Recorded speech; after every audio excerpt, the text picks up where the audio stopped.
Accused killer remains on loose after accidental release from Florida jail. Fort Lauderdale, Florida. An accused killer was mistakenly freed from jail after the Broward Clerk of Courts did not produce a routine document telling the jail to keep him there. Eric Vale, accused of spraying a man's car with an AR-15 style rifle in October, remained on the loose Friday, more than a week after he walked out of the jail. Who was responsible? Here's how it happened. Prosecutors dropped a second-degree murder charge against Vale in the shooting after a grand jury indicted him for first-degree murder for the same crime. He was supposed to. After the change to Vale's criminal charges, the clerk's office never generated a capias or an order to arrest or detain the 28-year-old defendant. The Broward Sheriff's Office, which runs the jail, may have compounded the problem. It wasn't required to check the clerk's website to see whether Vale had other cases against him. Sheriff's officials. That search also would have flagged the breakdown in communication between the clerk and the sheriff's office and kept a suspected murderer from going free. According to the clerk's office, jail officials should never have released Vale because they were never given an order to do so. In order to release a prisoner from confinement, a directive from the judiciary is required, Diane Diaz, Chief Operating Officer for Broward Clerk of Courts Brenda Foreman, said earlier this week. No such order was. Vale originally was arrested in January, accused of second-degree murder in the October shooting death of Wadarius Harris, 27, in Pembroke Park.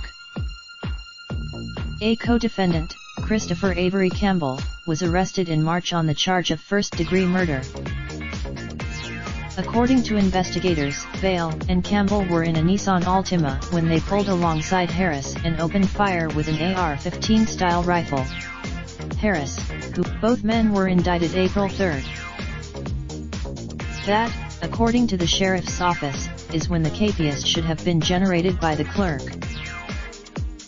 That capias is traditionally sent to the jail to add the charge to the defendant's booking information, said Sheriff's spokeswoman Veda Coleman Wright.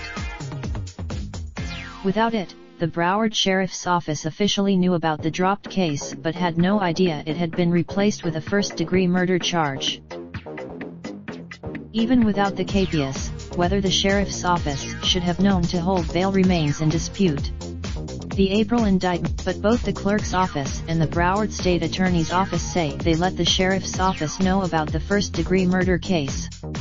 That information, Broward Public Defender Howard Finkelstein, whose office represents Vale, said he was baffled at the failure of the process. If their query does not have them check their local database to see if the defendant has another case, then the query is stupid, he said. The Sheriff's Office, Diaz said the clerk's office maintains an open line of communication with the Broward Sheriff's Office and that the two agencies last year created an offender management dashboard to give law enforcement near real-time electronic access to court records.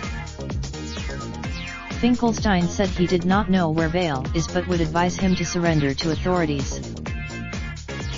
Copyright 2019, Sun Sentinel, Fort Lauderdale, Florida. Visit the Sun Sentinel, Fort Lauderdale, Florida at www. Distributed by Tribune Content Agency, LLC. Raindrop, drop top, smoking, no cooking the hot pot. Fucking on your bitch, yeah, that. Looking up, open the park, pot.